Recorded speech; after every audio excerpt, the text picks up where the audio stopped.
नमस्कार प्रिय विद्यार्थियों, यह है कीर्तिमान एकेडमी ऑफिशियल यूट्यूब चैनल। मैं पूजा मैम आप लोगों के लिए लेकर आज फिर हाजिर हूँ। भोजपुरी बोली की विशेषताएं।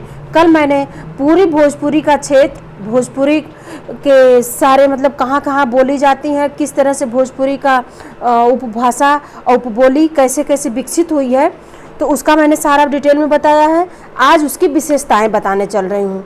तो चलिए हम देखते हैं कि भोजपुरी की विशेषताएं क्या हैं और कैसी हैं। तो चलिए देखते हैं। इसमें पहले नंबर पे है भोजपुरी की विशेषताएं कि मागधी अपभ्रंश से यह विकसित हुई है। भोजपुरी की विशेषता यह है कि मागधी अपभ्रंश से विकसित हुई है भोजपुरी बोली, और यह बिहारी हिंदी की बोली है। किसकी बोली है? बिहारी हिंदी की बोली है।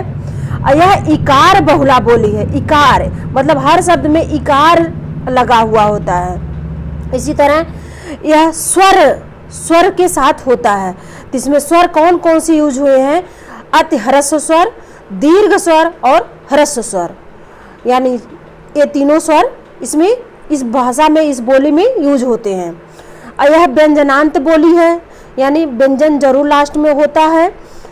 और इसी तरह इसकी एक और विशेषता है, ला या डा के स्थान पर प्रायः यहाँ रा का प्रयोग होता है। रा भोजपुरी में प्रायः रा का प्रयोग, जहाँ ला और डा शब्द के अंत में ला और डा शब्द आते हैं, उसके स्थान पर हम लोग प्रायः भोजपुरी में रा शब्द का प्रयोग करते हैं। इसी तरह शब्द के संबंध में रा का लोप हो जाता है। जैसे किसी भी शब्द में रा बीच में अगर आ गया तो उसको वो रा लोग उच्चारित नहीं करते हैं। इसी तरह अगला है अड़ा ध्वनि का अभाव होता है। इसमें अड़ा का शब्द मतलब अड़ा अक्षर जो है इसमें किसी भी शब्द में प्रयोग नहीं किया जाता, उसको भोजपुरी में यूज कर लेते हैं, इसलिए लोप हो जाता है उसका।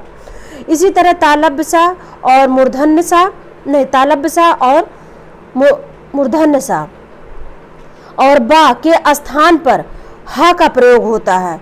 मतलब बड़ा सा और छोटा सा और बा के स्थान पर हा का प्रयोग होता प्रायः ज़्यादा से ज़्यादा।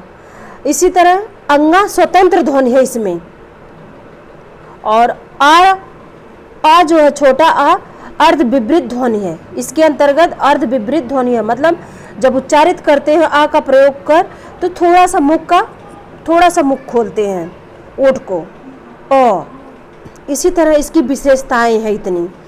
तो आप लोग इसको पढ़ते रहिएगा, देखते रहिएगा, शेयर जरूर करिएगा अपने दोस्तों के पास, ताकि जो हमारे गांव देहात में रहने वाले छात्र हैं वो कोचिंग नहीं कर सकते हैं, ताकि उनके पास ये वीडियो आसानी से पहुंच जाए।